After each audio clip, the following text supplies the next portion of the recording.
You're gonna let Brian run the controls again? Yeah, I got hosting. I have host privileges right now. Power on. That ought to do it.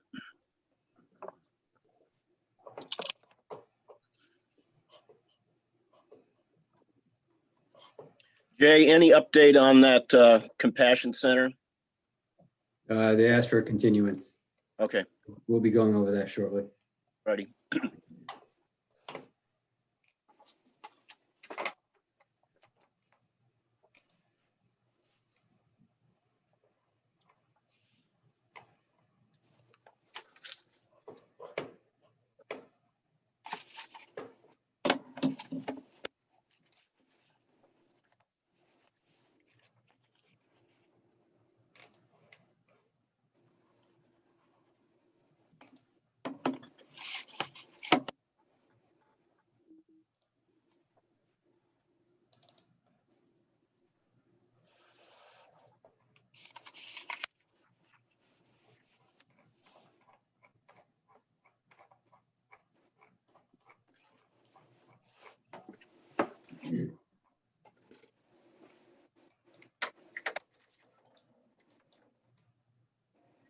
No.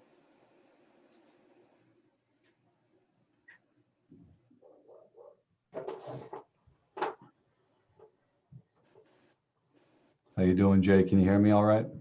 Yeah, Jamie, how are you? Good, good.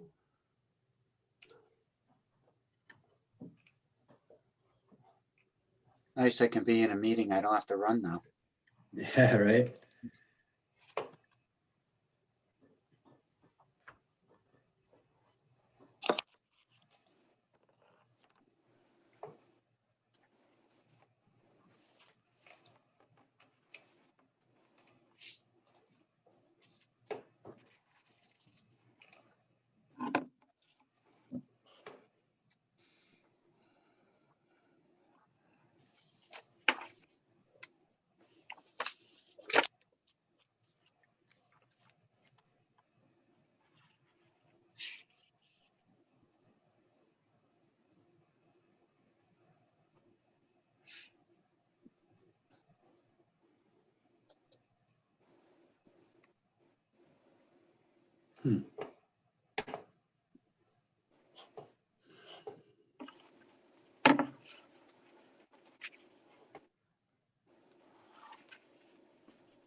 Hey Jay, while we're waiting, can I ask you a question? Sure thing. So that email you sent out with the schedule, it's got the Zoom link in it, but that doesn't carry through. I just looked at the Outlook calendar. It doesn't seem like that carried, the Zoom links is for future meetings, or this one for that matter. So do we have to go back to that email for each TRC meeting and open it up and click on the Zoom for future ones? No, I sent out I sent out an invitation yesterday. Is that the one you're referring to? No, I'm talking about the one that it says that you, to import it into your, I'm Calendar. looking at the one at 4:43 yesterday. The panelists for technical review committee. Yeah. So That's- I- Right? so I clicked on that to download it. And the meetings showed up in Outlook, but it doesn't have the link for the Zoom meeting. So I just want to make sure that, one, either you're going to send out an email every month, or two, we got to go, I'll save this email. I got to go back to it every month to click on the link for the Zoom meeting. Yeah, you know what I'll do? It may be I'll me. I don't know. No, we have I was actually working on the planning our planning calendar on Outlook this morning. Okay. I'll add the TRC members as attendees so that it'll show up in your Outlook. Okay. Yeah, that It'll would be good. It'll be a recurring meeting, and the link for Zoom should remain the same, so it should be good to go each month. Okay. So if we save that yesterday's invitation, that should be good for them all? Yes, they should Okay. have the same. They should have the same meeting ID and Okay, everything. great. What you can do is flag it, then it's easier to find if you save it. Like I save it in the planning board folder with a flag. So it's easier to find. Yep. How's everybody doing? Jamie? Hey, Jamie. Hey, Jamie. Sorry for a little bit of a delay, trying to get organized here.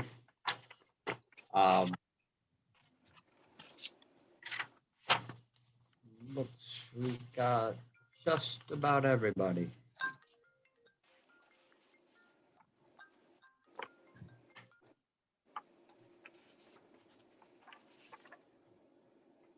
Give me another moment here.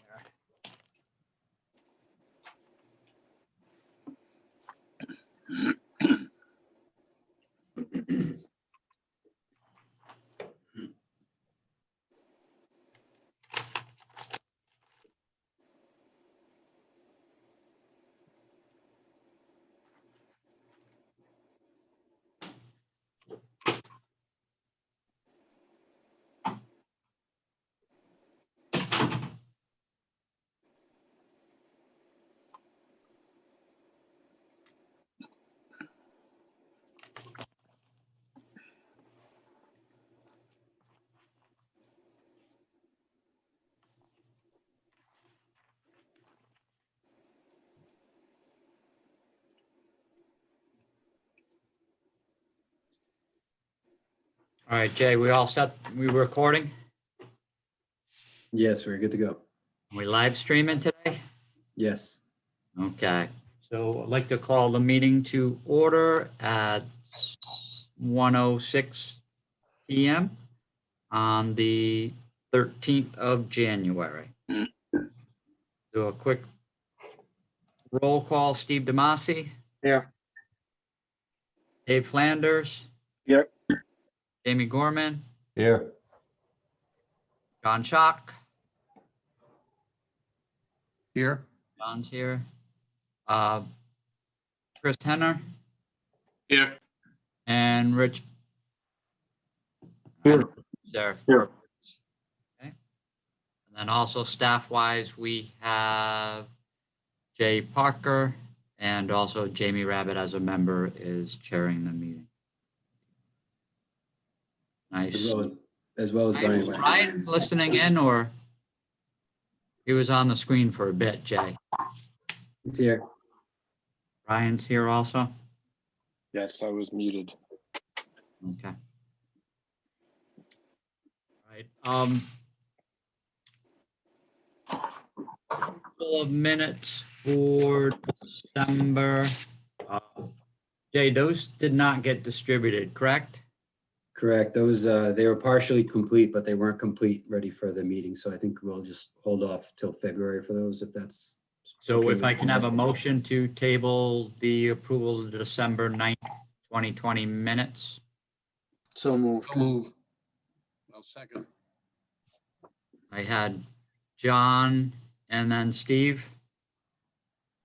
Correct. Even then John. Steve and then John, okay.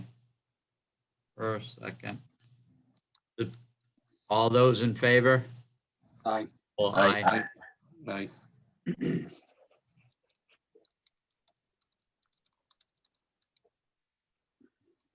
Agenda item C is TRC minor review. Number 1, Coastal Community Overlay District, Blackbeard's site number 21, requested demolish existing cottage and replace with new 18-foot by 32-foot single-story cottage located at 836 Matunic Beach Road, AP 92-2, lot 54, Jessica and Pierre Courier, applicant owner. We have application and plan set. This is a minor review. The role of the TRC today is actually to approve this so that it can move along to zoning. It's not a recommendation to the planning board. It's actually an approval, denial or approval with conditions that goes to the zoning board. Jamie, Go ahead, Jamie. so this would be, it wouldn't have to go to the zoning board if To it, zoning, over to zoning for release of permits. correct, yes. Sorry. No, that's fine. I had one question on that. The, because this is a tear down, I realize it's before zoning. But usually with it, when you tear a building down, don't you have to go to the setbacks? They're not saving a wall. I see the distance is only 2.8 inches, 2 feet 8 inches from adjoining building. So is it, So the replacements in kind or under 608, you're allowed replacements in kind with okay, allowable increases, which could be granted by TRC, but you're limited to 25% or 150 square feet, whichever's less. okay. I just thought you always had to save an existing wall to retain those existing building site or where it is on the lot. Setback wise, you're talking Yeah, about? because it, I mean, it's obviously it doesn't conform to current zoning for setbacks from existing buildings, side yard and whatnot.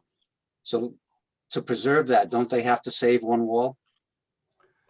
No, I mean, under 608, I mean, setbacks wouldn't apply for, I don't think in this particular case because. Okay. But replacements in kind, yeah, that wouldn't, you wouldn't be able to get a dimensional variance and a special use permit in those cases, but replacements in kind are allowed. Okay, that was the only thing. I didn't have any other issues other than I noted that, so. We do have the applicant present with us as well as their builder, I believe. So I don't know if you want to just briefly explain the project to the members.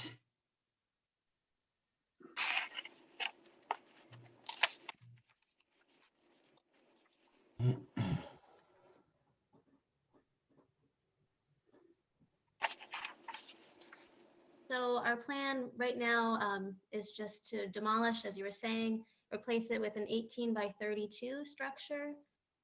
So we're just looking to increase by about 10% and then add a porch area in the back, about 88 square feet.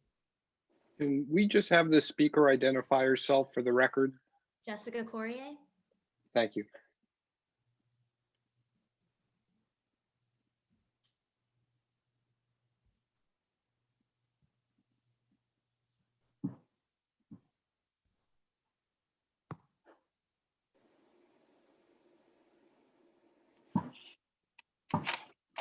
Thank you, Jessica. I had one question. Go ahead, Do you Don. have to get approval from I assume you have to get approval from the association as well? Has that already been done?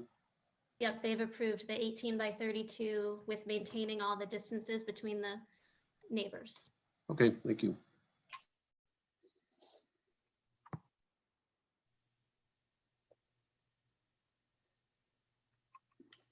Do any of the other board members, members of the Technical Review Committee have any questions or comments, concerns? Nope. No, I stated mine already.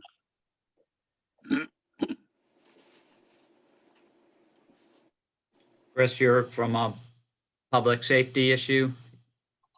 You're good? Yes, Jamie, I'm good. Okay, thank you, Chris.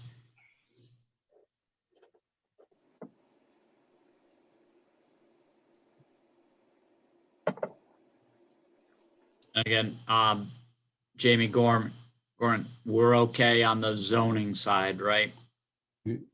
Yeah, so they meet all the criteria under 608. Building height. I would just add that the storage loft be noted that that's the only use for that. Storage, it can't be used for sleeping or living space.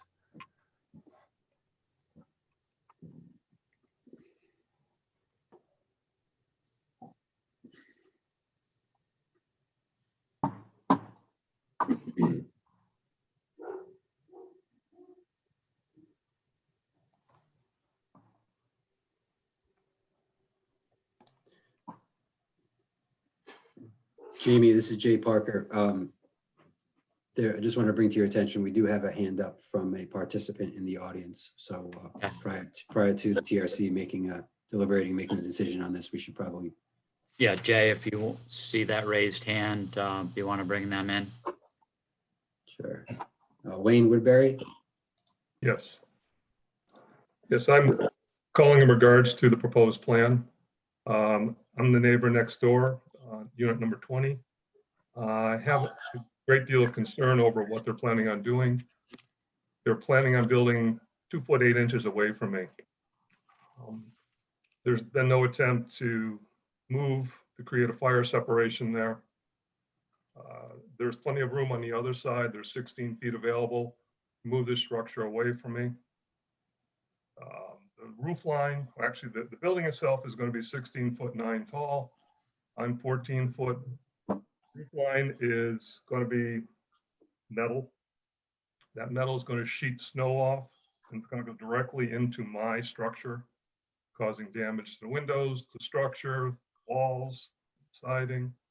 I'd like to see this building moved over at least 6.5 feet away from me.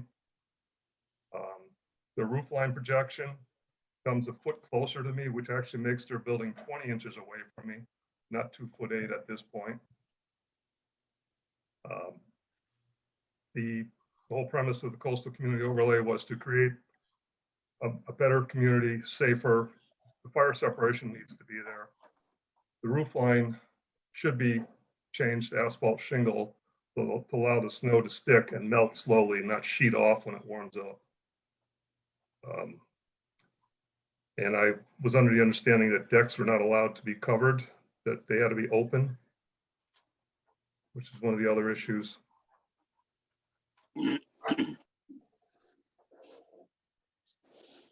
I able to respond to Jessica Courier?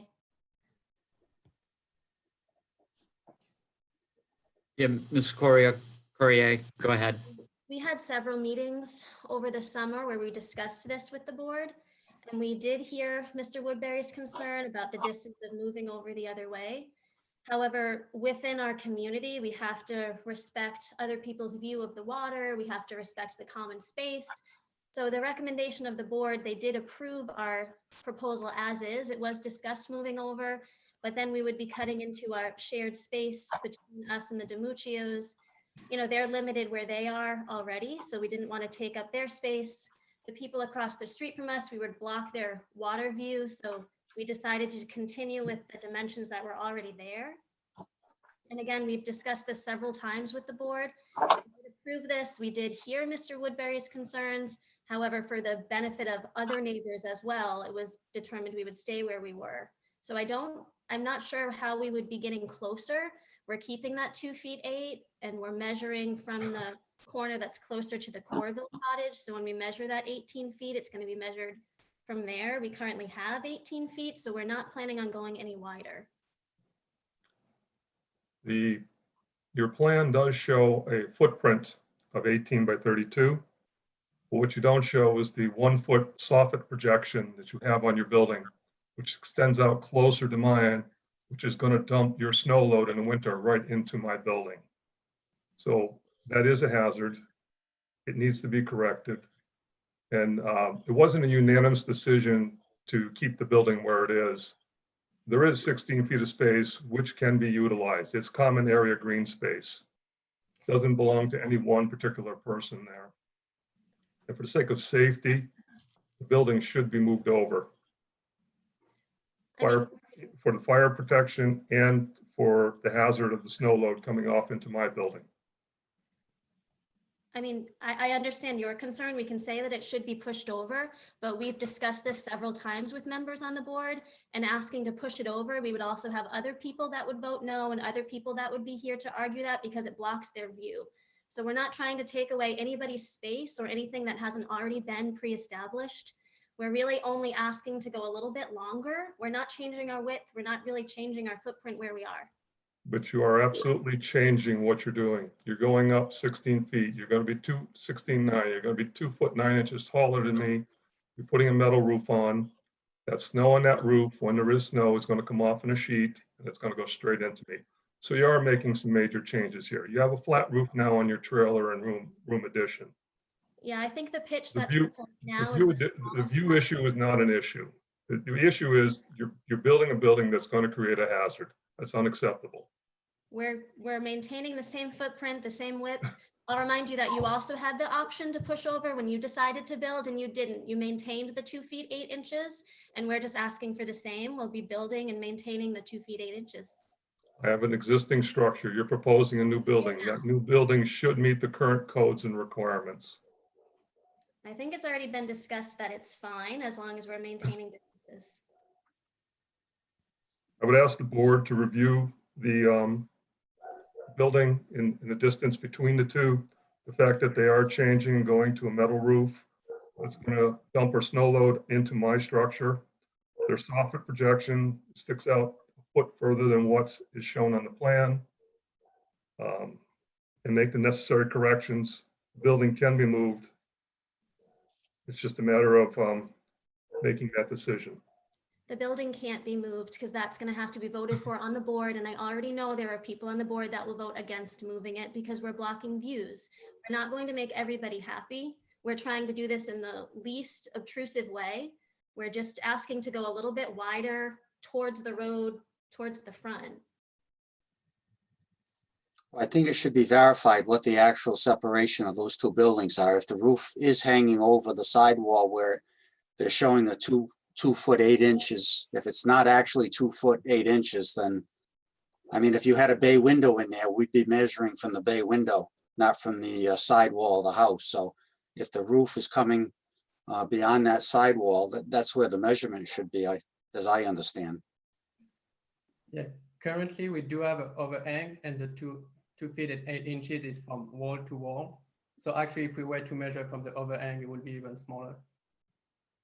And Well, that's why I'm saying your plan isn't actually correct then. If it's showing a 2 foot 8 inch separation, if that roof is entered into that space and beyond it, then you don't have that separation. But we currently have an overhang on the current existing structure. And could you please identify yourself as a speaker Hi, I'm Pierre Corrier.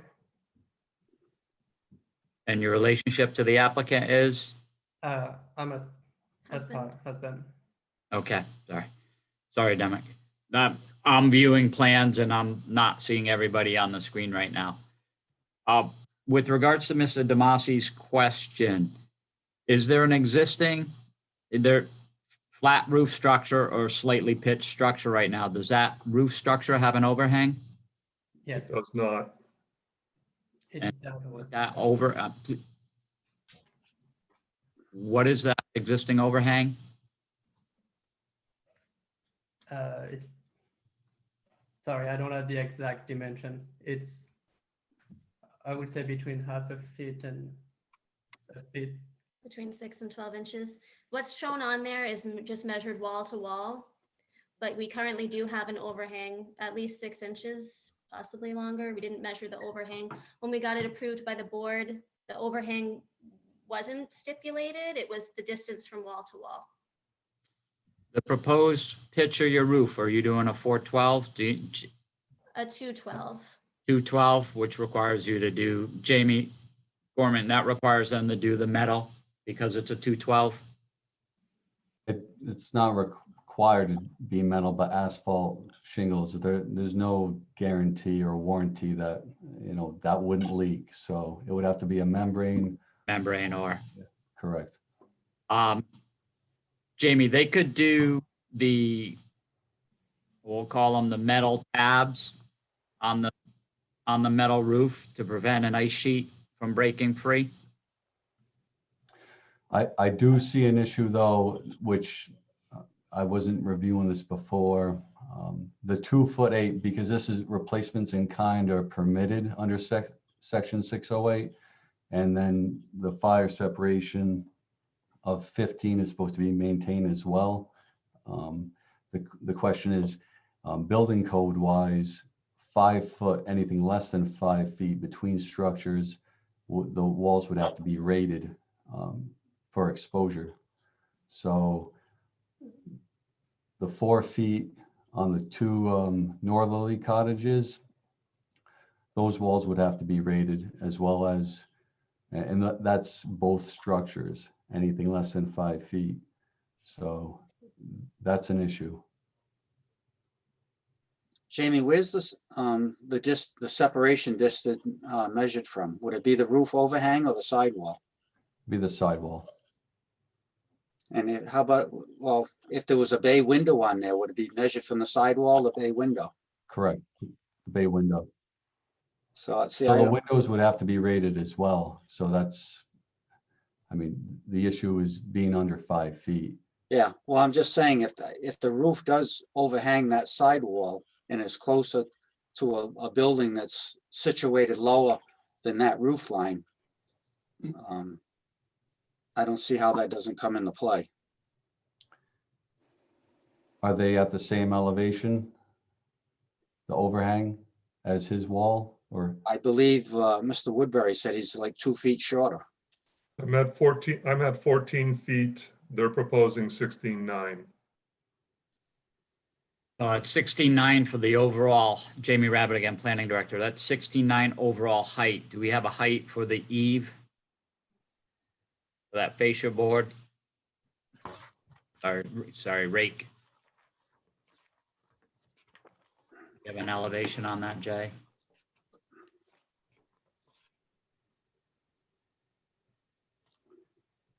I can come into play here if you like. This is Yeah. Dominic Skrajewski from JPS Construction and Design.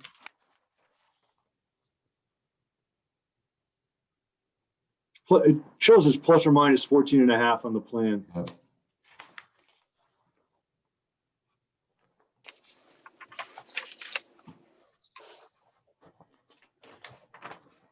If you go to A2.1.0, it shows the height. Right, so if you're 3, 8, 11, and 3, 4, that's 14.4 for your eave. Right? Hello? You guys hear me? Yes. Sorry, this is Dominic Skrajewski from JPS Construction and Design. I can pitch in here for any of the technical questions that need answering as well.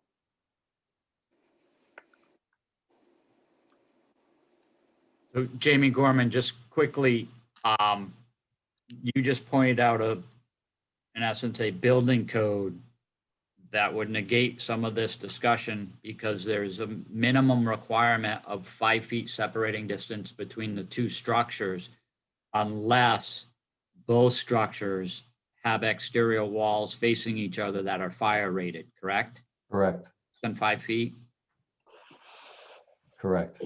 So by building code, even if this was approved at the zoning level, you can't issue a building permit unless both units were fire rated. Correct. So I think that would be an issue, especially, requiring a neighboring cottage owner to rate their exterior. We, one thing, Is this a 1 hour fire rating or 2 hour fire rating? It would be 1 hour rated from the exterior only.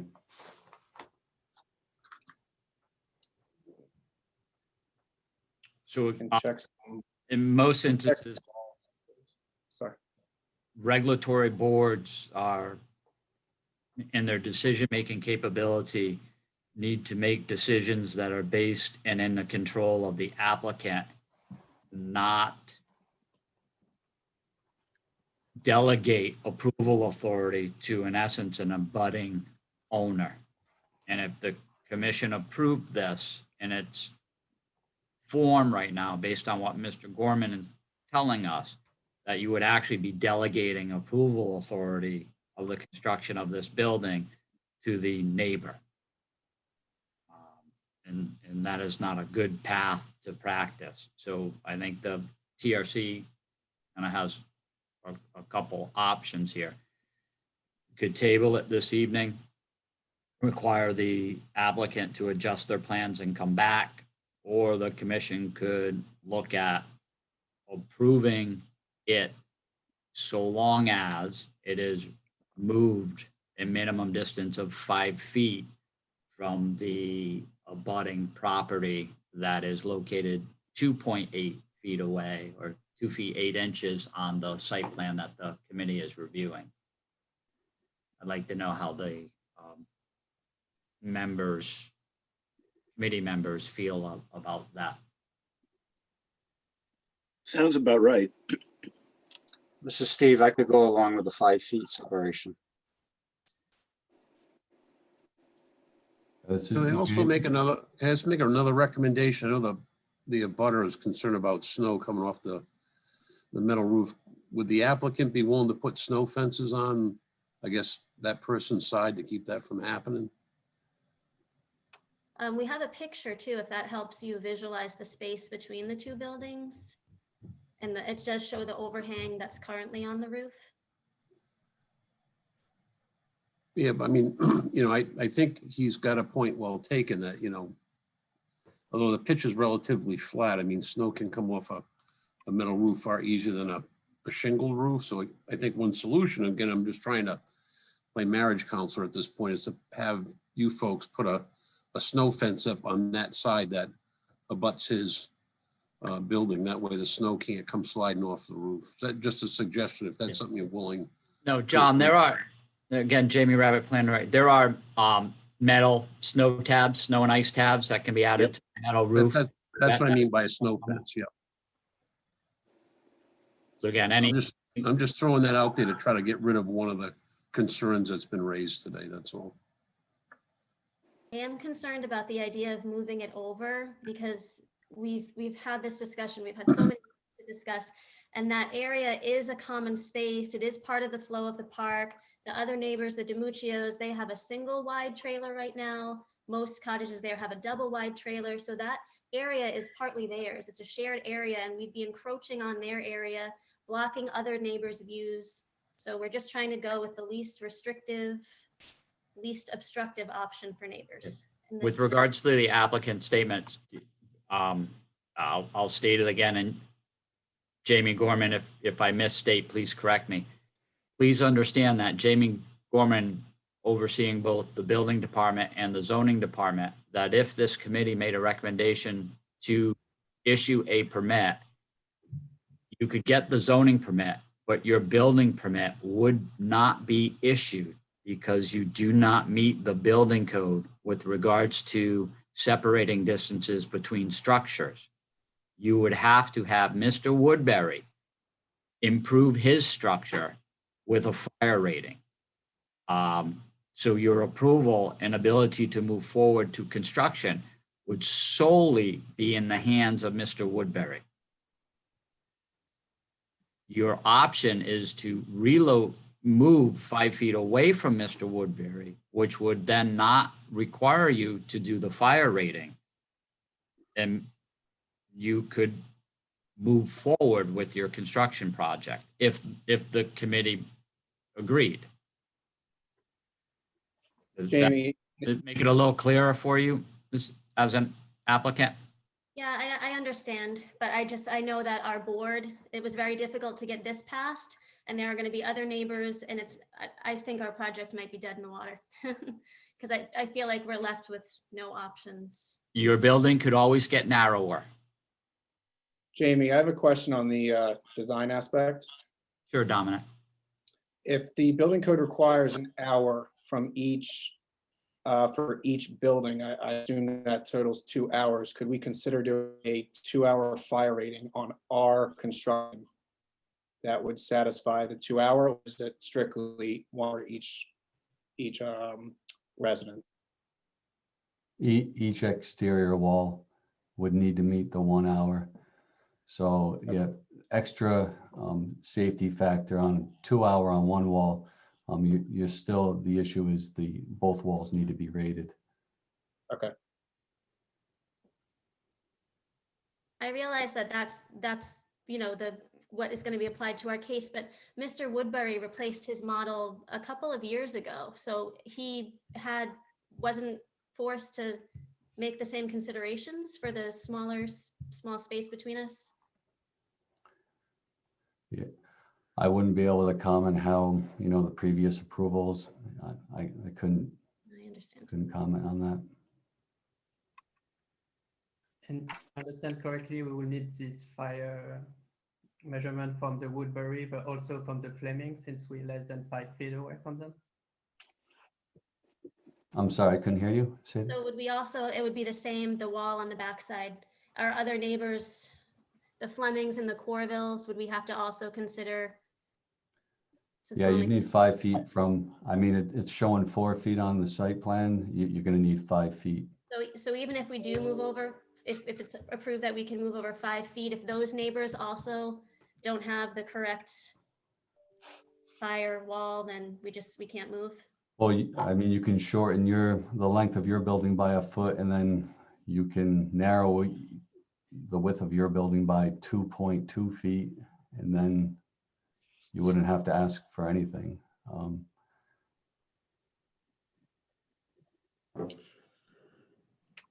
This is Jay Parker. I just wanted to bring it to the attention of the board that section 608.9B does state that where possible, replacement structures shall provide a minimum fire separation of 15 feet from other existing structures. Now, that where possible may allude to trying to position this somewhere in the middle to maintain the maximum separation between the Woodbury cottage and the DiMuccio cottage. Jamie, this is Brian Wagner. Is it possible, if the Woodbury cottage was replaced recently, that there might be information in our files regarding the fire rating on that structure?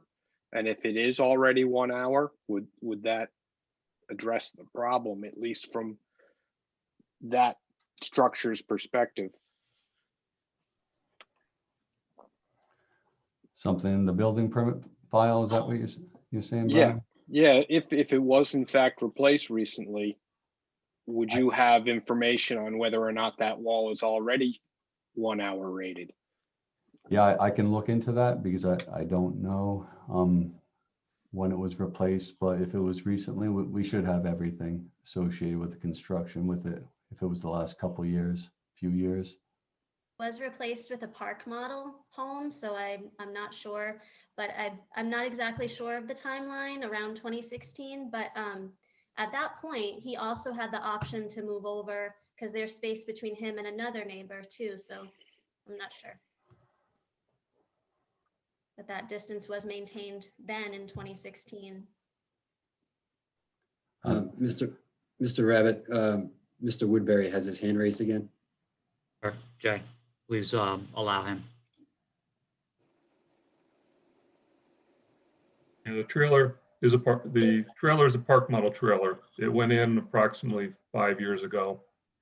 It was approved prior to the new coastal community overlay. So it went through the system prior to this. I seriously doubt that wall is a fire rated wall. I believe it's constructed out of 3/8 inch wafer board with insulation and 2x4 studs. Mr. Woodbury, can you repeat the year it was constructed to? 20, Approximately 5 years ago. 2015 into 2016? Yes. Thank you. I believe the ordinance was adopted in September of 2016. I think it was built after that because we purchased it September 2016, and at that point, he still had the old trailer there. So it was after, it was, I think, in that winter going into 2017. The approval of my trailer was done prior to the coastal community overlay standards being put into place. So I went through the planning and zoning board to get a variance to replace it at that time. So I'm going to defer to Mr. Schock on this one. It appears there are potentially a couple options available to the applicant. A couple of those options may need a little additional research on their behalf and also on South Kingston staff, primarily Jamie Gorman, on looking possibly back at that unit in that time frame. So the commission could potentially table this to next month's meeting to get clarification. It also allows the applicant to look at alternatives, which include modifying the width and dimensions of their proposed unit and rectifying that if they do not feel they have options to move it to the common area just to the right of their proposed location. There's some consensus from the board members that that may be the best path or avenue to take at this time. Yes. Sounds good. I agree. Yes. Do I have a Jamie, I just wanted to, I did find the minutes from the zoning board meeting. Mr. Woodbury got approval on September 21st, 2016.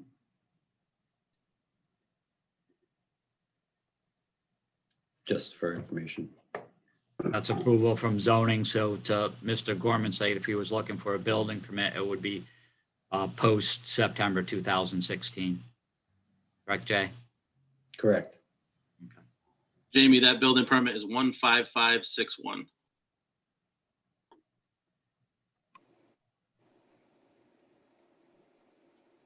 Thank you, Chris. You're welcome. This is Brian Wagner. The applicant may want to go back to Blackbeard's because it may change their response entirely if the building code prohibits the structure from going in with anything less than 5 feet of separation, and they may treat that entirely differently than what they've said to date. Do I have a motion from one of the committee members? I'll make a motion to continue to the next TRC meeting. Second. Oh. Second was John. Yes. Thank you, John. Any discussion?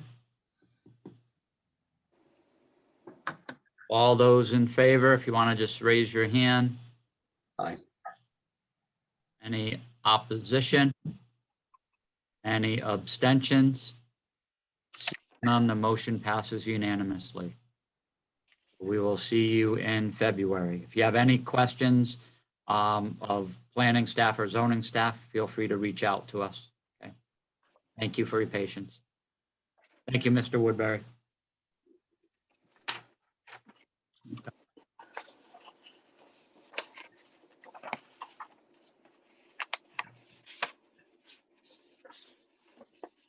Our next agenda item is under agenda item D, TRC advisory review. Item number 1, development plan review advisory to zoning, plant-based compassion care, Inc. We did receive a letter from the applicant. Jay, if you want to explain that to the commission and what that letter contains. Sure. The attorney representing the applicant sent the planning department, Jamie and myself, an email yesterday saying that the applicant was not able to complete the proposed revisions to the plan based off of TRC input from last month. So he respectfully requested a continuance to allow them time to complete those revisions. With that being said, do I have a motion to table this application? Can I ask a question before we do that, Jamie? Sure. With some of those, I noticed on the landscape plan, I wasn't at the last TRC meeting, so the landscape plan did not show a dumpster or on it. So are they not having any outside trash pickup? I is believe that one of during the our things they have discussion, to- that was potential omission on the applicant's part, that they were going to make provisions for handling waste on the site and show where that would be located, and potentially, if depending on where it's located, how that would be screened. Mr. Devasi. Okay, Yeah, do I have a motion to table? so moved. Do I have a second? Second. I think, John, you just got ahead there. So a motion, a second, any discussion? All those in favor? Aye. Aye. Any opposed? And no abstentions. Again, I think I saw everyone's hand raised, so that motion would pass unanimously. We will table that to our regularly scheduled meeting in February. Agenda item 2 under D, TRC advisory review, is an application plan review by Paul Massey Chevrolet South Inc. Proposed change of use to an off-street parking lot / storage lot for new vehicles located at 446 High Street, AP 483 Lot 180, Paul Massey Chevrolet South Inc. applicant, Union Fire District owner. I believe we have Michelle Massey, John Rosen, and Mr. Kenyon, I believe, available on this application.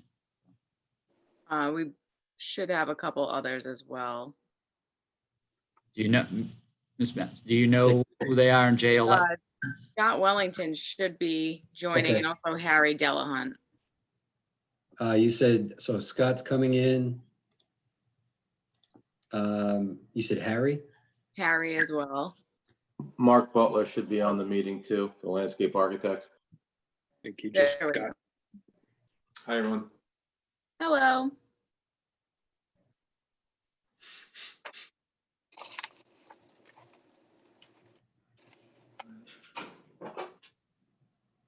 Okay, Hello. Michelle Massey, if you, whoever on your team is gonna give the commission a brief overview of your project.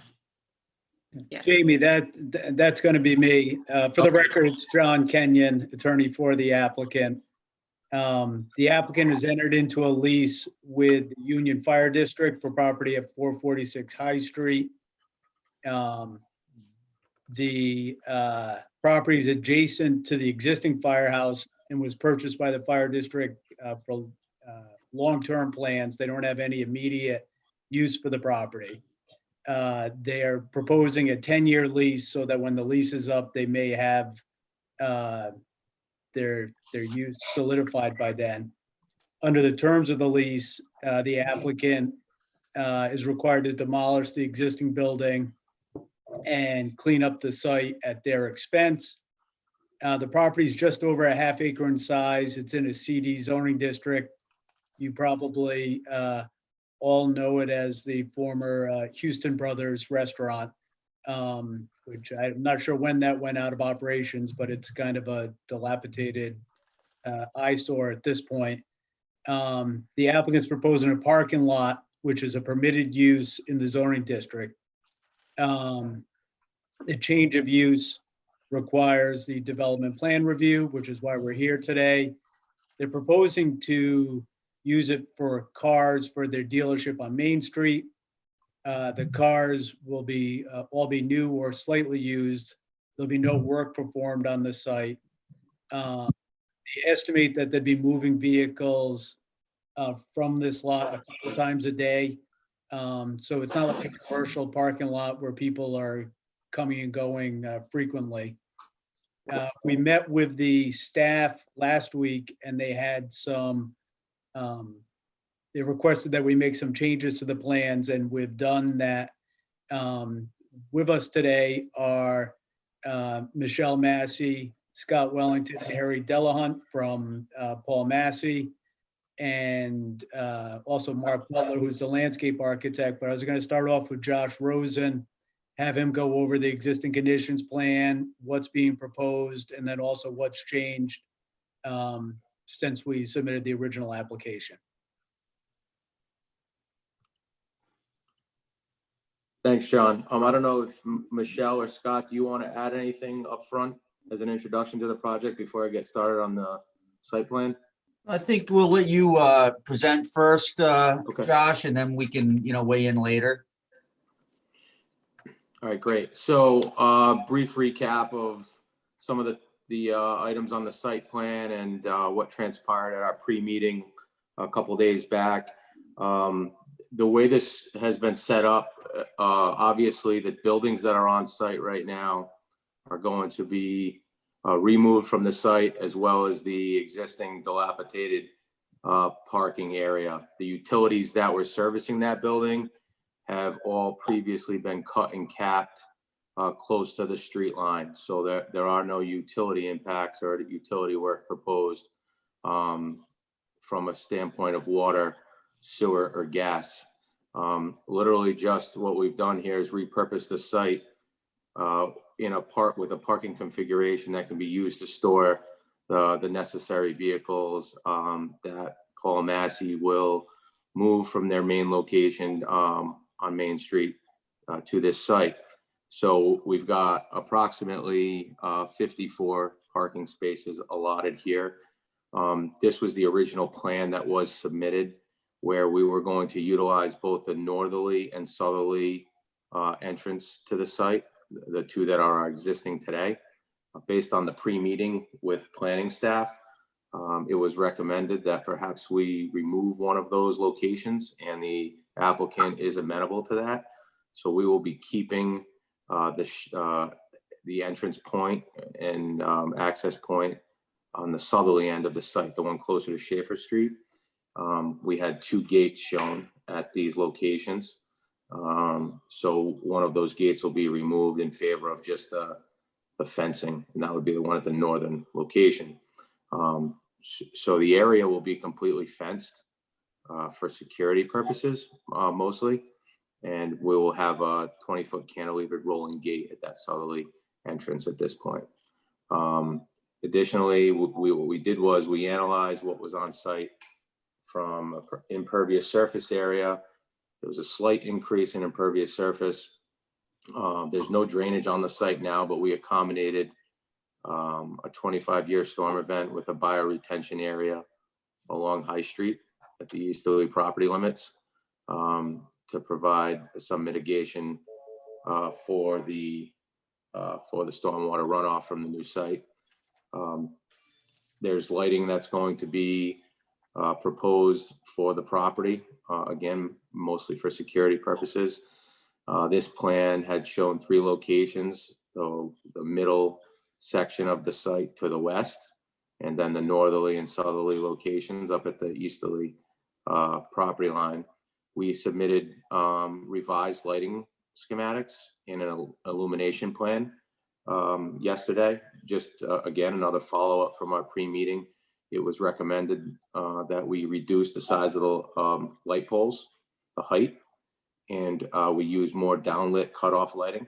So that was provided, and in doing so, we did reduce the height to 18-foot poles. Before we were showing 24, and there are now 4 locations for these lights. So The revised plan that the planning board will see will show 4 locations, and basically they're at each quadrant of the site, if that makes sense, north, south, east, west, so to speak. So those were the changes as far as the lighting. We're allowing for a ground mounted sign on the southerly end of the property. Just for signage, that's something that we wanted to leave a placeholder for. The applicants contemplating what that sign would look like, or actually if they're going to use one for sure. But you know, we've allowed for a location that would fit the site just to show that it can be accommodated.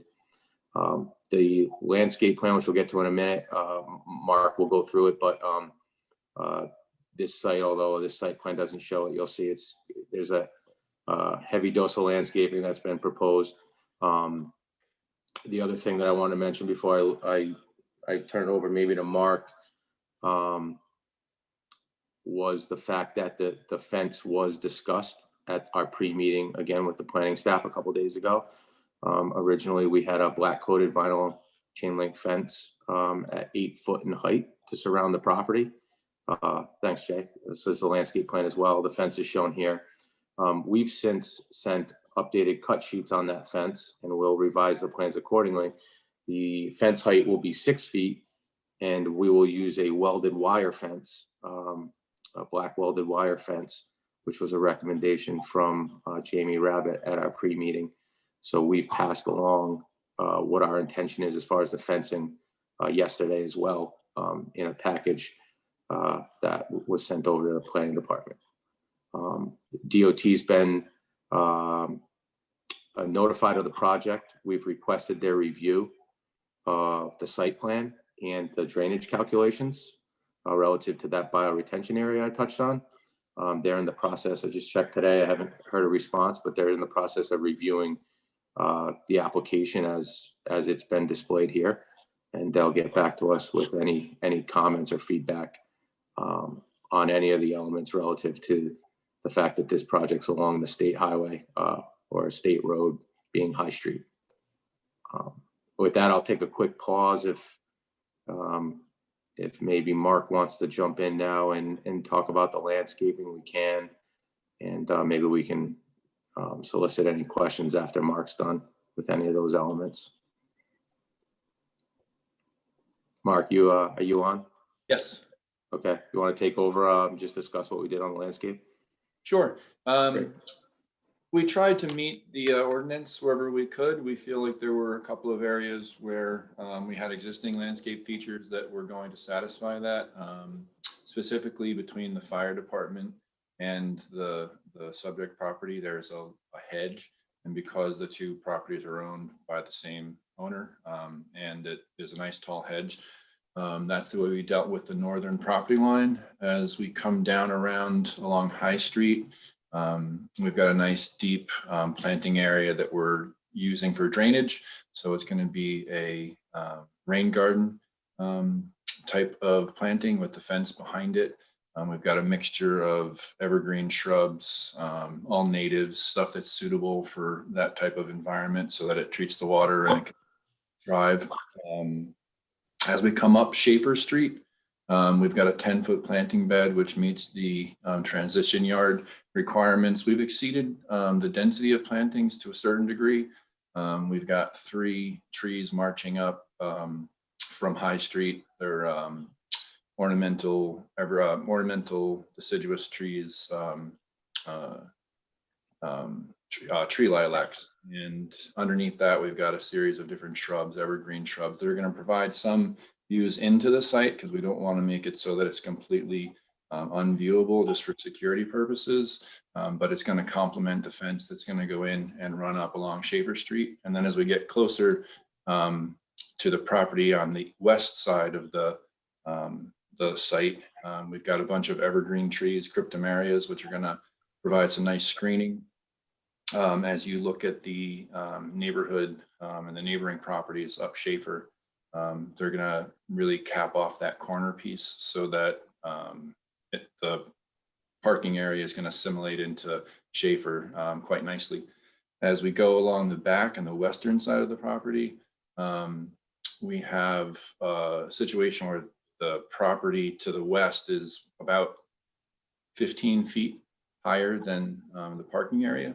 So, and there's also a wall along the back side of our subject property that jumps up quickly 4 to 6 feet. So we thought the best thing to do there was to put a row of arborvitaes. The type of arborvitae that we've chosen is a dark American. It's going to be about 6 feet wide and spread, top out around 20 to 25 feet tall. So that's going to create a solid wall as a backdrop that gives good buffer between the two properties. And then as far as interior landscaping goes, we offset some of the required square footage that is required by the ordinance. We put it on the back side of closest to Schaefer on the north. I guess it's on the southwest corner or the west corner of the parking area. That area, we didn't necessarily fill it with shrubs because we felt that it was an interior space that otherwise wasn't going to be visible. But the space has been accounted for as far as the requirements in that corner. Overall, I'm very familiar with the area. I feel like this is going to be a huge improvement from what's there. I'm very happy with the planting plan.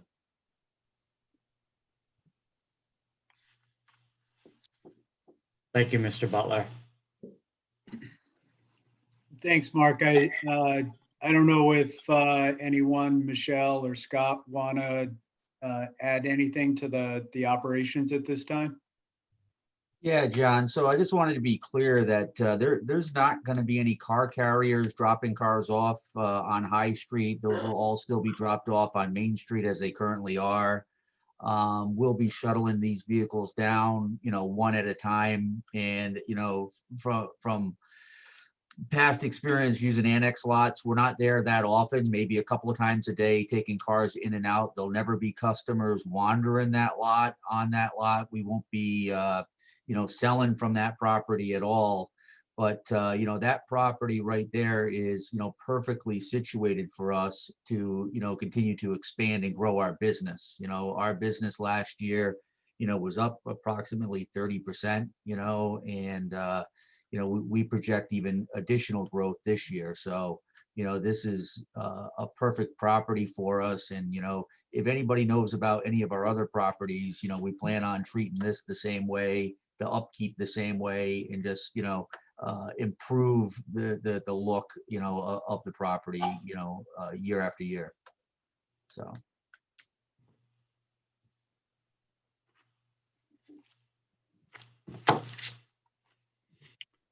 Mr. Kenyon, is that what you have for the moment? That's what we have for the moment. We can answer any questions that anyone might have. I will open it to committee members. So Steve Demasi, I had a question on the lighting. Will that be on during the evening hours, the entire evening, or is it going to be motion activated after a certain point, or do we have an answer on that yet? Yeah, so it's my understanding, Steve, that those lights will be on all night, but they'll be dimmer. We have the capacity to keep them dim, and then if there's motion, they increase in illumination. Okay. And I'm glad to hear the car carriers won't be trying to park along there. Yeah, no. That's been problematic, and I do have to say you do keep your properties well maintained. Thank you. Thank you. Hey, Josh, did I misunderstand you? You're saying that there's only one rolling gate at the south entrance, is that correct? Yes. Yes, John. The plan that's in front of us shows it's just a slightly older version where we were going to utilize both curb cuts. So the new plan will eliminate the one to the north. So yes, just the southern location will be maintained. So following up on that, I mean, we prefer that the usable entrance actually be away from the intersection, not the entrance that's closest to the intersection. Would there be an issue to only use the north entrance versus the south one? And not from a circulation standpoint on paper. I'm not sure if that has anything, maybe if Michelle or Scott if that would matter. I just thought when we had our pre-meeting, it was discussed, the request was made to use the one farthest from the fire station, but I could be wrong. No, Josh, Jamie Rabbit, I think our discussion was to close the southern entrance and utilize the northern one so that we could beef up the landscaping and the residential. Oh, okay. I apologize then. Yeah, To we're John okay with Josh's that, point, Josh. I was gonna ask Josh, is there a reason why he moved it to the south versus the? I misunderstood or took the wrong note, so I apologize. So, and Scott's confirming that either way is okay with Paul Massey. So I retract that. The updated plan will show the use of the northern location as opposed to the southern. The other comment I had was that the southerly most corner, that you not have any vegetation planted within 501.2 of the zoning ordinance. There's a triangle that's bounded by 15 feet. We don't want any plantings in that extreme southerly corner for sight distance for people coming out of Schaefer Street. Okay. It looks like Okay. there's a tree there that may be within that triangle area. We'll review it and make sure we pull any conflicts out of that area. John, is that going to be from edge of pavement curb? No, we take it from the property line, not from the edge of Property pavement. Okay. And then lastly, I know we weren't in public service, we weren't in that earlier meeting. Any thought on, I heard you went from coated chain link to welded wire to go with a, the picket type that we have on that abuts, the Main Street Massey to the rear, what's by the boardwalk, that picket type of fencing. I don't know, I think that may be more in keeping with the residential area, but I'll leave that up to other board members to weigh in on as well. I saw the example, this is Steve, I saw the example that they had, it was preferable to chain link. I can't say as I can recall exactly what the fencing is behind Massey right now, but certainly a chain link. We've got it along the pedestrian bridge and the approach to the pedestrian bridge, and it runs along the. Yeah, I'm the vaguely boardwalk familiar as with it, well. but I can't picture it without. Yeah, John, we would like to get some visibility into that lot because that picket style fence, gives us no security inside there at all. So police driving by, they won't know what's going on in that lot if somebody's in there, taking wheels, tires, things like that. So we prefer to I haven't have seen the shop drawing on the welded wire, so I really can't comment on that. So. Yep. To the point on the welded wire, other than the post, the welded wire is designed to disappear. It doesn't have a screening aspect to it. But given the nature that it's a low gauge piece of welded wire, from a distance, it turns almost invisible. It's meant to be a backdrop. There are, they showed one variation of that. There are a couple others where there's actually a piece of welded wire that goes above the top frame that acts as a point to anyone who may entertain climbing or jumping over that fence. And again, I will provide that to the Masseys. But again, to Mr. DeMassey's point, it is a significant upgrade from a traditional PVC coated chain link fence from a aesthetic architectural standpoint.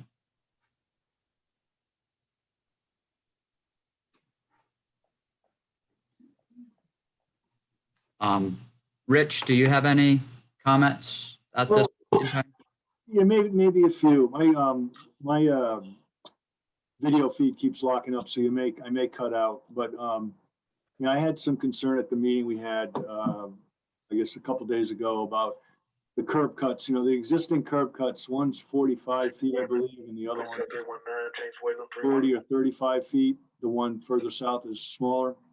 My thought was that if you're gonna reduce the entrance to an 18-foot entrance, you would put back the sidewalk, the curbing, all the, to make it a normal streetscape rather than having these excessive curb cuts that lead to nowhere. And also I think it's a little bit of a pedestrian safety issue. But I called, I talked with Union Fire. Now this is and I just want to kind of clarify what we started discussing last 2 days ago, but I called Union Fire and, this is a lease. This is a lease. This will be leased land. It is somewhat of a longer lease. I mean, I think it's whatever it is, 10 years or whatever it is. What Union Fire does with this down the line, they don't know. They don't have any plans. They have no plans to expand this particular firehouse anytime soon because they're working on other firehouses around the town. And this one's sort of further down the list. But if they were to expand at this place, what they would normally want to do, what they're telling me they would probably do is they would expand the existing building to the south. This would most likely remain some sort of parking field.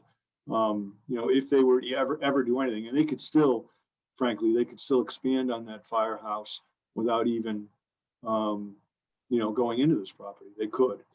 So I think at this point, I can't see it's a big deal. If DOT doesn't have a problem with it, I'm kind of going back on what I said earlier. I think, if you don't know what's going to happen with the property later on, I mean, in my opinion, I think it would be better to bring the sidewalks up to grade, come right across the entrances and make it, I think, safer for pedestrians.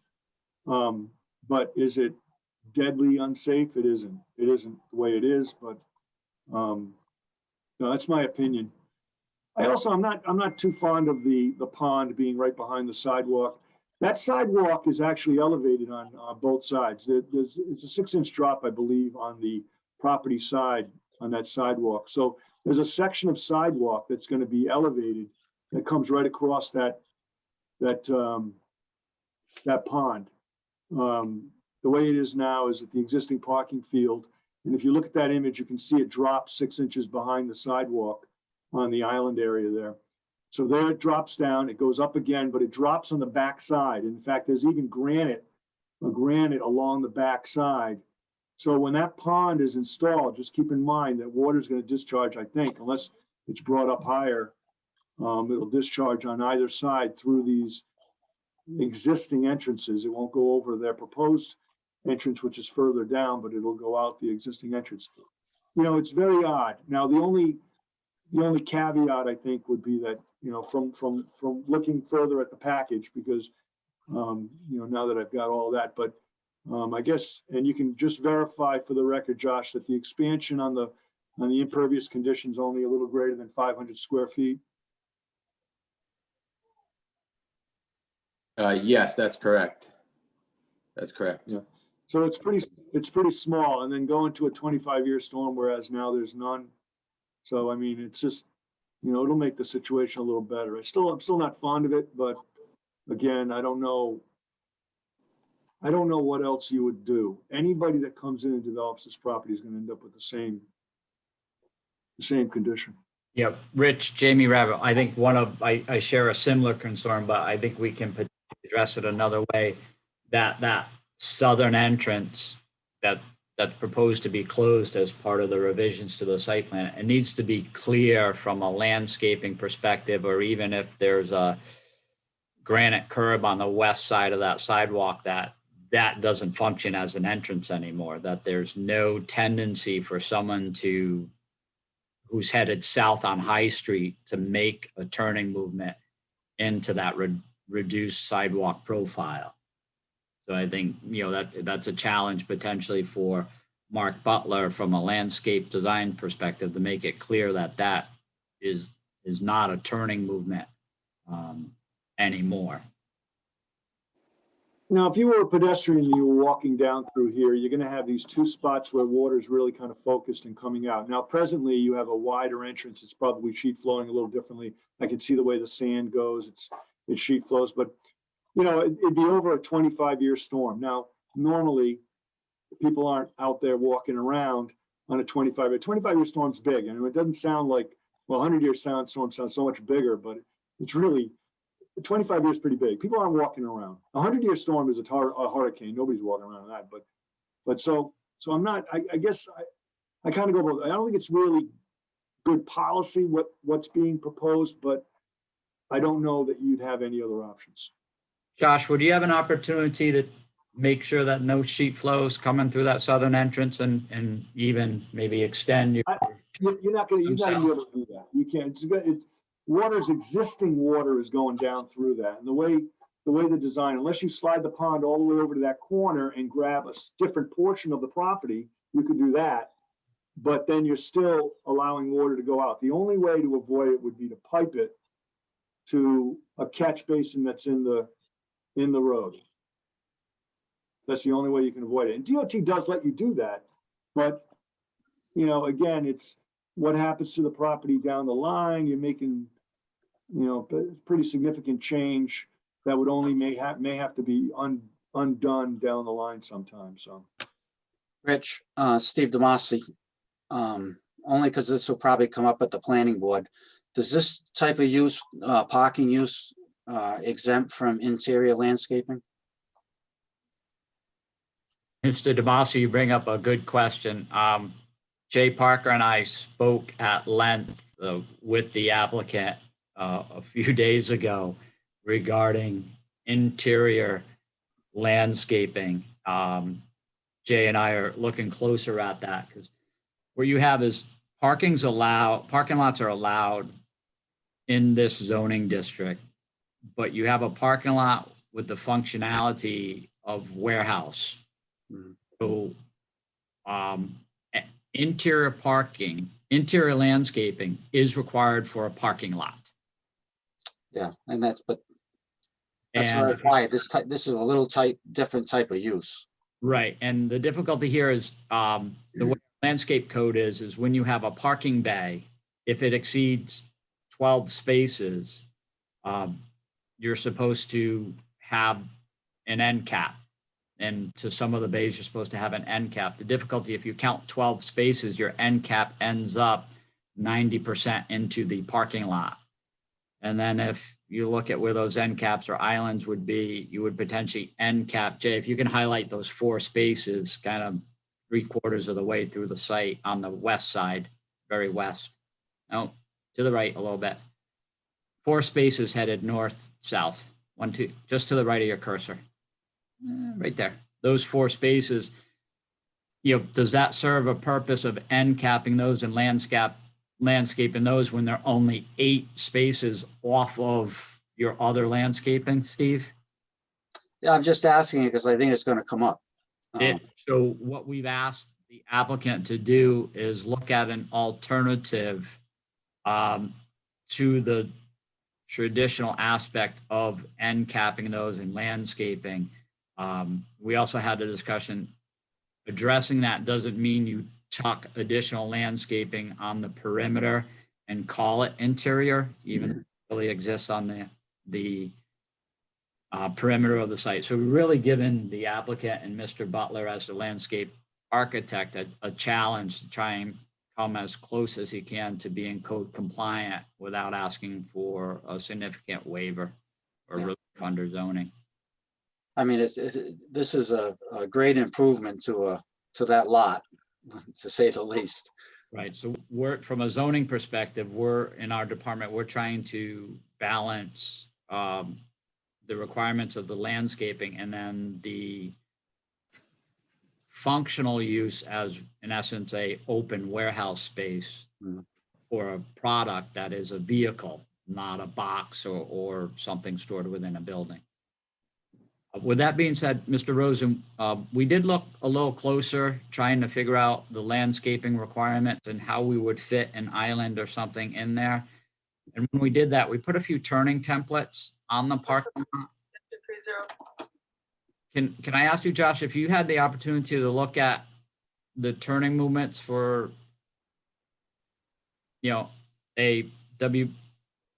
P vehicle, with a 10, 11-foot wheelbase and how that functions? Because when we looked at 11-foot wheelbase under the ITE manual and turning movements, you're making 5 and 6 point turns to get vehicles into and out of spaces. So there's a significant amount of jockeying that will have to occur. we're relatively comfortable with that, given the fact that parking lot's not open to the public and only to an employee, but I don't know if you've looked at that or can weigh in on that.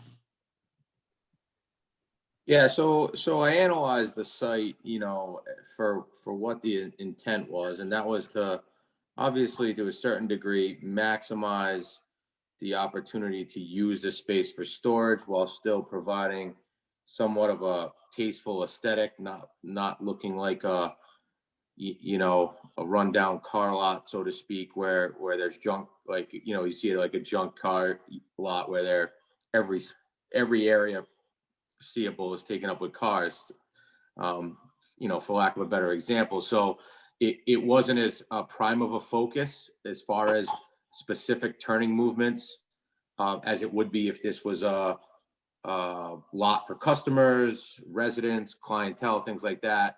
You just wanted to make sure that the maneuvering could be performed by the employees, not an impossible thing. But again, the fact that there might need a 2 or 3 point turning movement, you know, we sort of anticipated that. The other unknown is something that is a little bit maybe even out of my experience is how they will choose to jockey the cars in and out and in what order, kind of like the valet crews you see parking cars. I don't know that I could do what they do, you know what I mean? And I have a feeling it would operate in a similar way, how they stack them, how they sort them, first in, first out. Like, so as long as we could get to the spaces, and again, we didn't just overshoot the mark with the number of spaces versus how this thing circulates.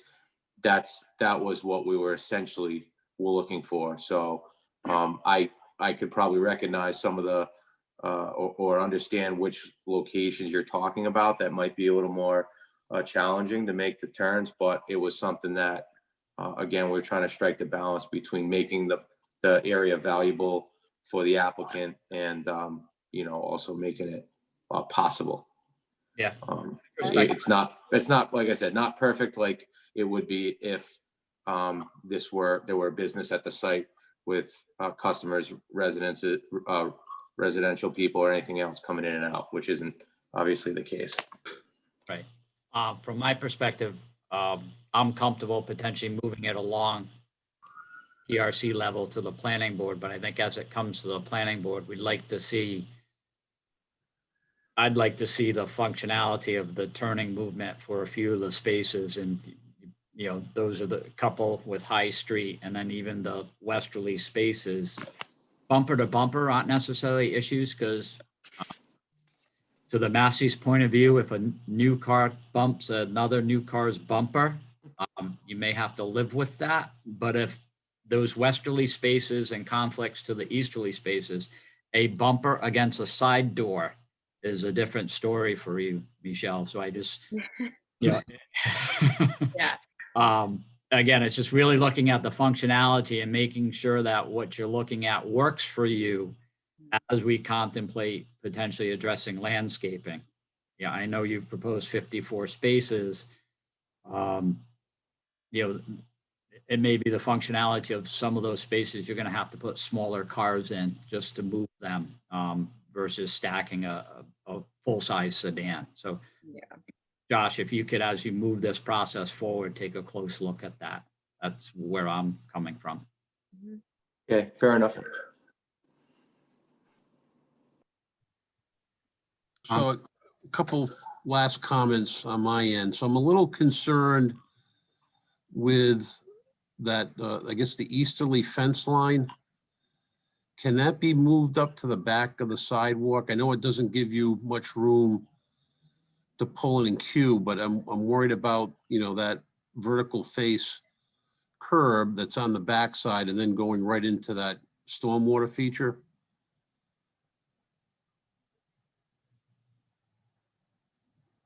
You know, somebody, you know, going off the sidewalk into the stormwater BMP. Hey, John, you know, that may obstruct view down if you're looking left coming out of Schaefer. And I'm still a little concerned about not permanently closing off that southerly entrance and leaving that open for, you know, for whatever period of time until if and when Union Fire ever does anything with his property. John, I think, again, Jamie Rapp, I think the intent is the sidewalk grade would remain, but beyond the sidewalk, they would come up with even an potentially elevated landscape plan so that it's not intended, that landscaping that you see now would be continued in a southerly direction Across that, across that what entrance. is an opening right now. So, but then so then the problem still exists that the sidewalk on the state Rich's side of the property line isn't changing. That's Rich's point. Yeah. Yeah, I think at this point, I mean, I'd like to see, you know, the sidewalks that are constructed in the middle to continue on through that southerly entrance. I don't have a problem with it leaving a little wider up at the north entrance, but I think the southerly entrance needs to be eliminated with a vertical face curb put in keeping with the rest of the sidewalks that were recently constructed on High Street.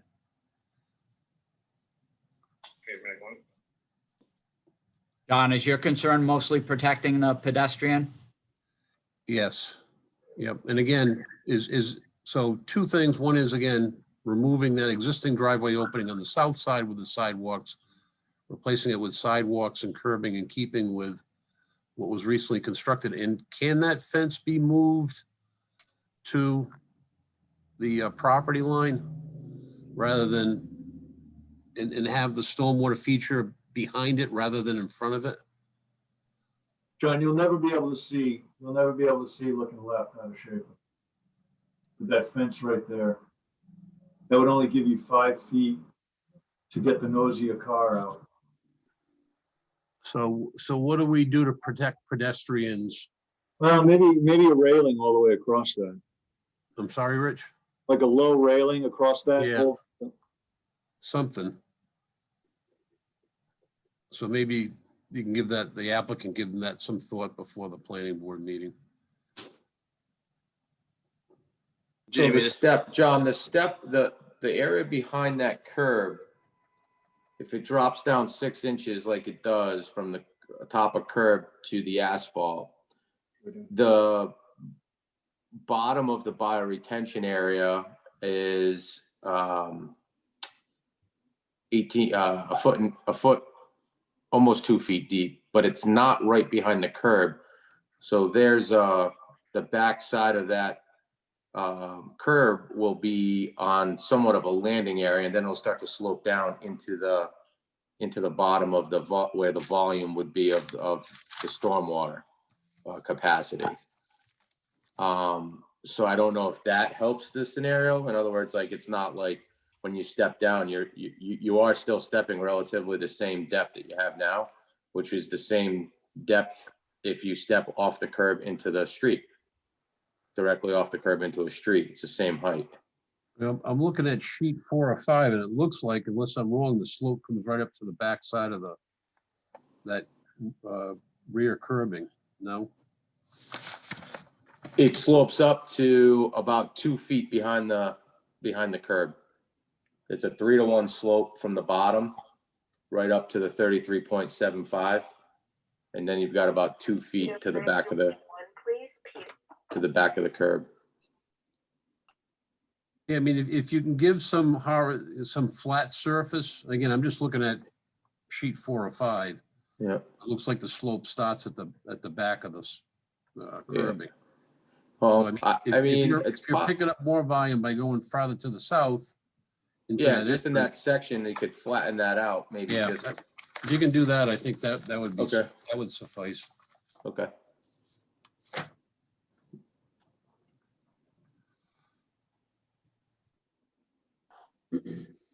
Jamie, this is Chris.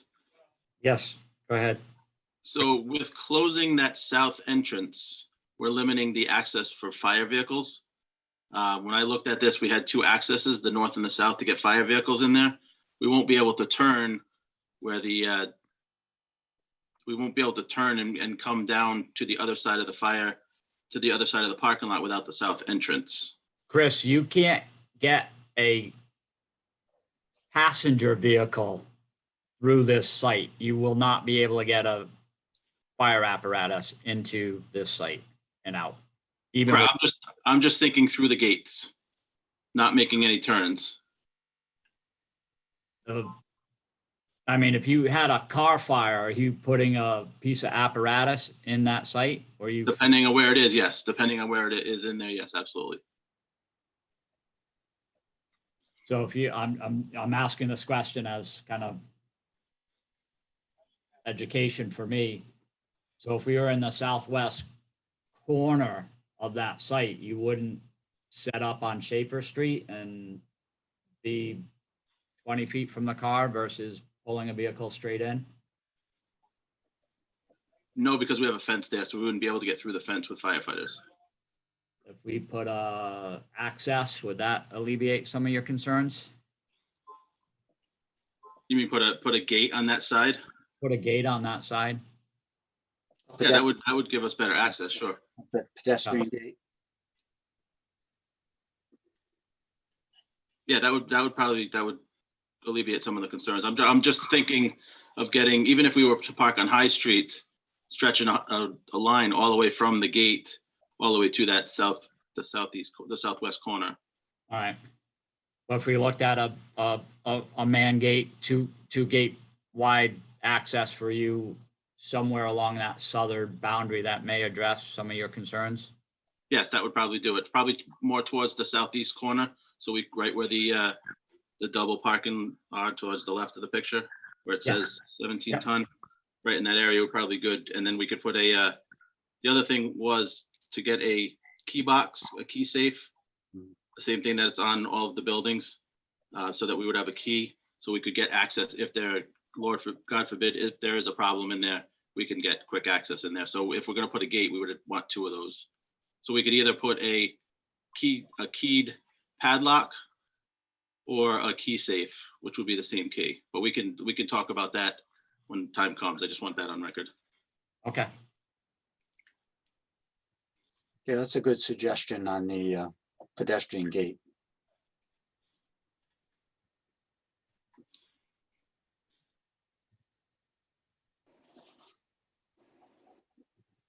Okay. So going to try and summarize some of the discussion. Closing the southern entrance, protecting the pedestrian movement along High Street at the southern entrance.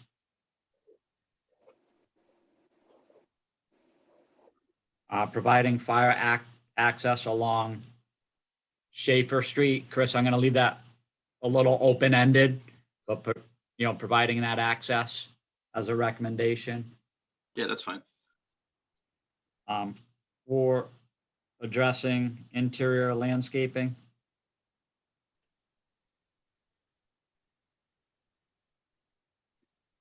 And 5 was finalizing. We'll call it bioretention area. Does that kind of summarize some of the discussion? Yeah, Jamie, can we have Chris put down his thoughts on the gating and submit that to the planning board? If you can provide that, Chris, that'd be wonderful. I'd be happy to, yes. Yeah, that way that issue will kind of be tied up with when it comes to the planning board. Okay. Due to the nature of the trees that are in that back corner where it says 5 CJ2, those are going to get fairly tall and might be hard to drag hoses through. Would it be okay if you put the gate between that easternmost cryptum area and the tree lilac, kind of where those shrubs are right there? Yeah, because those shrubs will be low. If you had to trample through the shrubs, you'd probably have better luck doing that than going through trees. Yeah, that's fine. I would say somewhere in the Schaefer Street area, so we can easily get a hose we to can the modify the area. plantings there so that you can actually go through them. I would defer to Chris, but it seems to me that's the logical area because then you can drag your hoses straight up that north-south aisleway in the middle. Exactly. Chris, it's Josh. What is the desired width of a gate in that location? I'd say a regular man gate, what are they, 3 or 4 feet wide? Oh, Probably okay. be more than enough. A single gate just to get, a couple firefighters with the hose line. We don't need much more than that. Okay, thanks. And hey, Jamie, just to be a little more specific, when you say finalize the stormwater, you mean carry it through the southerly entrance and? I would say, yeah, carry it south, John, and also to your point, providing a cross-section of it so that it's clear, you're working at 20 scale so that, to your point, that you wanted to see sidewalk, or you were recommending to see sidewalk, and then maybe a foot or two of a slight change in grade, 1% or so, and then you drop into the basin.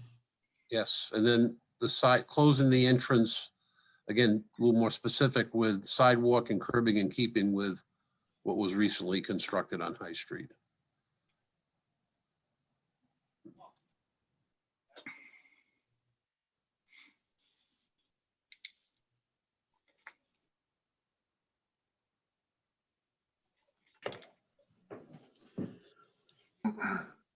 Jamie, this is Jay Parker.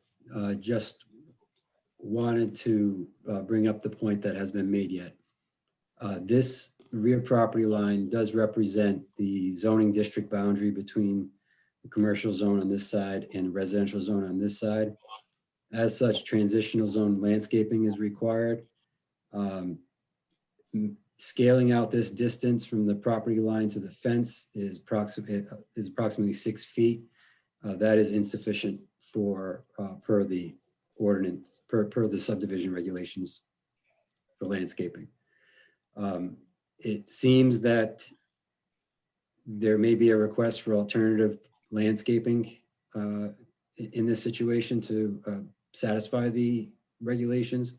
So that may be need to be incorporated into that waiver request. I understand there isn't an intent to ask for waivers, so we may be seeing a revised plan in regards to this, but the applicant should keep that in mind. Jay, I have a question on that, per that. We discussed this the other day when we were having our meeting, but on figure 6, full landscape screen, it does have a provision in there that says less than or equal to 10 feet. And a full screen is achieved by what we have proposed here in that particular scenario. When you measure from the fence to the property line, I know it might be difficult there, but when I do it in reality in AutoCAD, I'll have to open the drawing up again, but it's closer to like 9 feet. And it's only in that one little pie-shaped area. So if it says within the figure that less than or equal to 10 feet,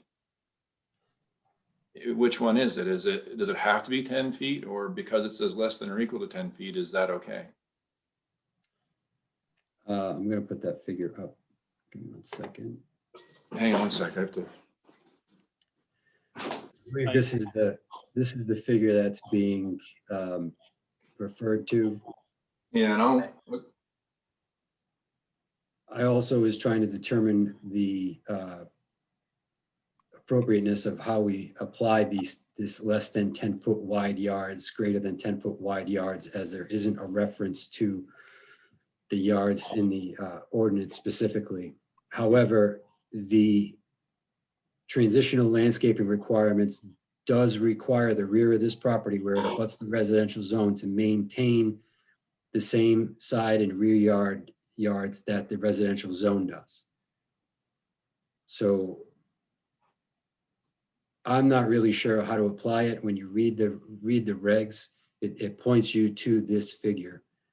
Perhaps someone else here who's had a little more time in this town doing this can enlighten me a little bit on it, but I have a hard time finding a correlation between that as well. One other question I do have is from the edge of the pavement to the property line at its narrowest point in that particular location, we have 12 feet.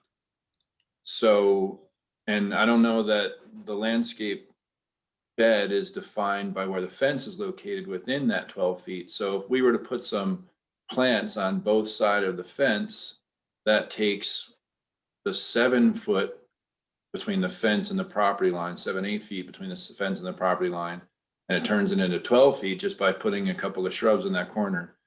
I just don't know how else to gain that unless we can get creative with moving edges of pavement. What's I think what's the actual length of that deficiency? Where it narrows down to the pie shape, like 20 feet, We 50? wind up achieving 10 feet rapidly. There's like a 3 foot section where you're underneath 10 feet. Well, I don't know. As one member of the planning board, I would consider that, I mean, as long as the town ordinances would allow for a waiver, I don't think that's a significant. And then the wall itself, granted, it's not the property line, but the wall itself is about a foot past the property line. So it becomes, I don't know, I don't know how else to do it other than moving the edges of pavement. So I think it would be helpful. I think my point that I wanted to make was it would be helpful to identify it as transitional landscaping with a defined bed or in some dimensions on there so that we can truly assess how it correlates to the landscaping requirements. okay, so I can notate that on the landscape plan and try and maximize it more by. Right, and I mean, we do acknowledge the fact that this area on the property owner behind it is it's fairly significantly vegetated. However, that might be good today, but a new owner might decide to take that all down. We can't rely on what happens off-site to satisfy the requirements of the project. Yep, and I believe that western property line planted as such meets the ordinance with the exception of a 3 foot section of it.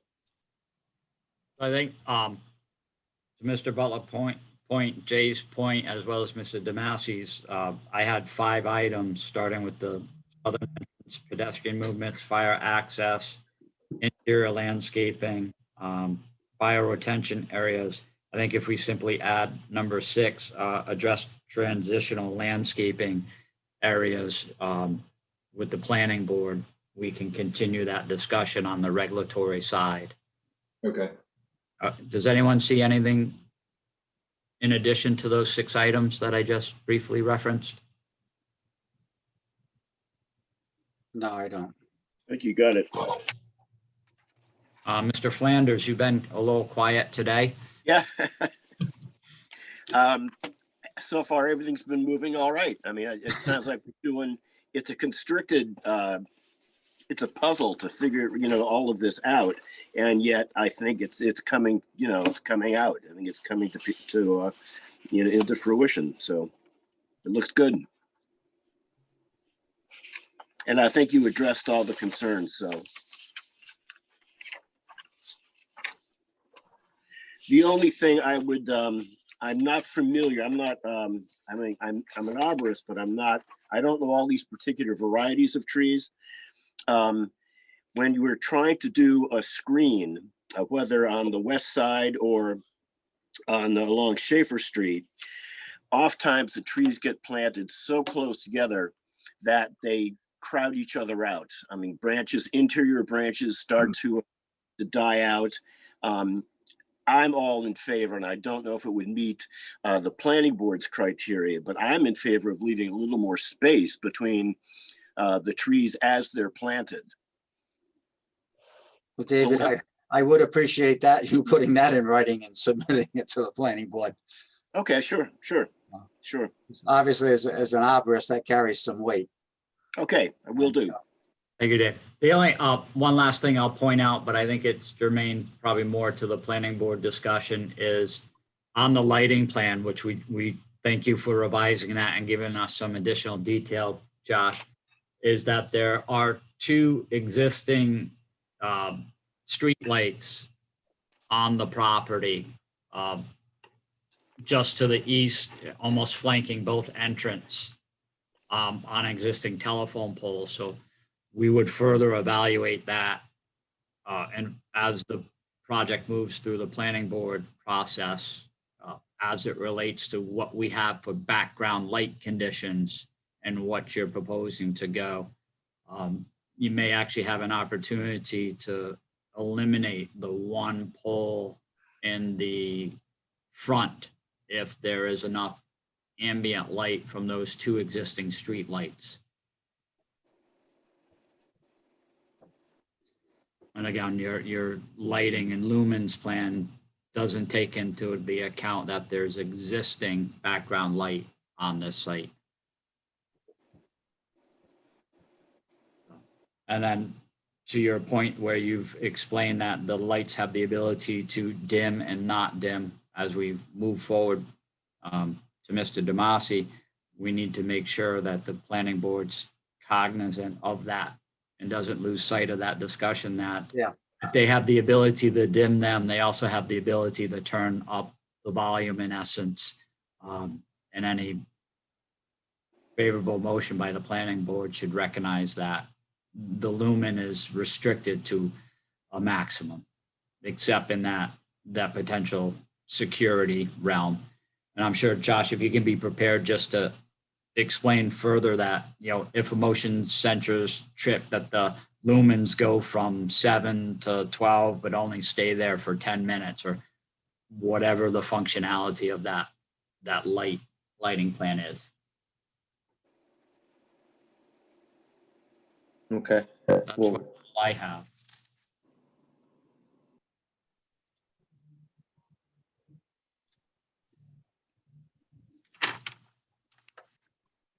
So I would potentially entertain a motion containing those 6 items. I'll make that motion. I'll second.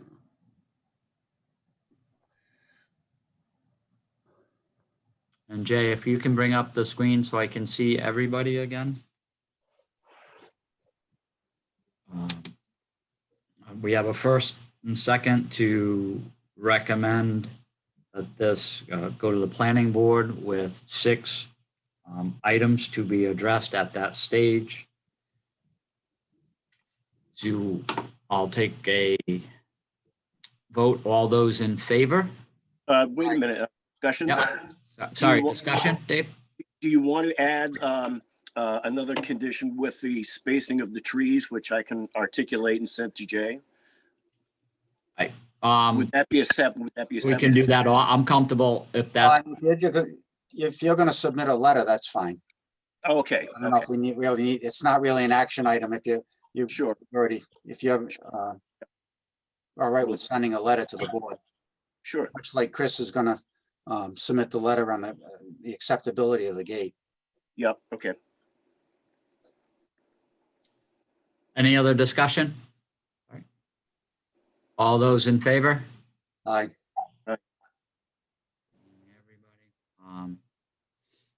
Did not see, I saw all the hands raised. Rich, you were raised. Steve, okay. I'll just do it simply. Anyone opposed to the motion? I see no hands. Anyone abstaining from the motion? I see no hands, so the motion passes unanimously. So that brings us to agenda item E, adjournment. Do I have a move? Steve? No one wants to second that motion? I'll second. There you go. Dave kicked in finally. Thank you, Dave. His coffee's working now. There is no discussion associated with that motion, so thank you all for attending. The meeting is adjourned at 2:46 p.m. All right. We'll see the planning staff tomorrow night. Thank you. Hey, Jamie, are you doing a Zoom on that thing you have next? We're doing it in person, but if you want to stay where you are, I can Zoom you in, Rich. No, I'll go ahead. I'll come over. Okay, we're gonna probably go up to council if I can get the heat going up there. All right, perfect. Thanks. All right, thanks. So long.